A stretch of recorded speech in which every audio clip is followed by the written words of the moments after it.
വിശുദ്ധ യോഹന്നാൻ എഴുതിയ സുവിശേഷം അധ്യായം 21 വാക്യങ്ങൾ 20 മുതൽ 25 വരെ. യേശുവും വത്സല ശിഷ്യനും. പത്രോസ് തിരിഞ്ഞു നോക്കിയപ്പോൾ യേശു സ്നേഹിച്ചിരുന്ന ആ ശിഷ്യൻ പിന്നാലെ വരുന്നത് കണ്ടു. ഇവനാണ് അത്താഴ സമയത്ത് യേശുവിന്റെ വക്ഷസിൽ ചാരിക്കിടന്നുകൊണ്ട്, കർത്താവേ, ആരാണ് നിന്നെ ഒറ്റിക്കൊടുക്കുവാൻ പോകുന്നത് എന്ന് ചോദിച്ചത്. അവനെ കണ്ടപ്പോൾ പത്രോസ് യേശുവിനോട് ചോദിച്ചു, കർത്താവേ, ഇവന്റെ കാര്യമെന്ത്? യേശു പറഞ്ഞു, ഞാൻ വരുന്നത് വരെ ഇവൻ ജീവിച്ചിരിക്കണമെന്നാണ് എന്റെ ഹിതമെങ്കിൽ നിനക്കെന്ത്? നീ എന്നെ അനുഗമിക്കുക. ആ ശിഷ്യൻ മരിക്കുകയില്ല എന്ന ഒരു സംസാരം സഹോദരരുടെ ഇടയിൽ പരന്നു. എന്നാൽ അവൻ മരിക്കുകയില്ല എന്നല്ല യേശു പറഞ്ഞത്. പ്രത്യുത, ഞാൻ വരുന്നത് വരെ അവൻ ജീവിച്ചിരിക്കണമെന്നാണ് എന്റെ ഹിതമെങ്കിൽ നിനക്കെന്ത് എന്നാണ്.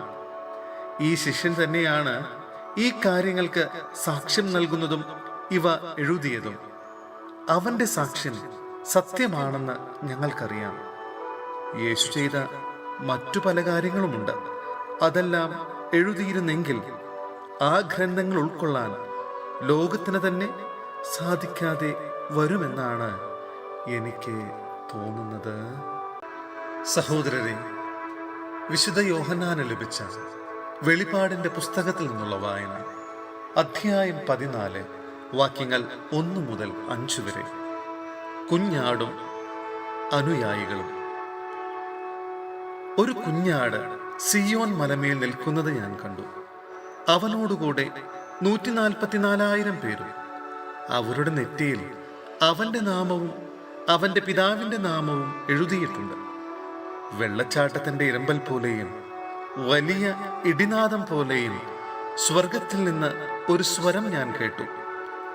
വീണക്കാർ വീണമീട്ടുന്നത് പോലൊരു സ്വരം. അവർ സിംഹാസനത്തിന്റെയും 4 ജീവികളുടെയും ശ്രേഷ്ഠന്മാരുടെയും മുൻപാകെ ഒരു പുതിയ ഗാനം ആലപിച്ചു. ഭൂമിയിൽ നിന്ന് വിലയ്ക്ക് വാങ്ങപ്പെട്ട 144,000 പേരൊഴികെ ആർക്കും ആ ഗാനം പഠിക്കാൻ കഴിഞ്ഞില്ല. അവർ സ്ത്രീകളോട് ചേർന്ന് മലിനരാകാത്തവരാണ്. അവർ ബ്രഹ്മചാരികളുമാണ്. അവരാണ് കുഞ്ഞാടിനെ അതുപോകുന്നിടത്തെല്ലാം അനുഗമിക്കുന്നവർ. അവർ ദൈവത്തിനും കുഞ്ഞാടിനുമുള്ള ആദ്യ ഫലമായി മനുഷ്യരിൽ നിന്ന് വിലയ്ക്ക് വാങ്ങപ്പെട്ടവരാണ്. അവരുടെ അധരങ്ങളിൽ വ്യാജം കാണപ്പെട്ടില്ല. അവർ നിഷ്കളങ്കരാണ്.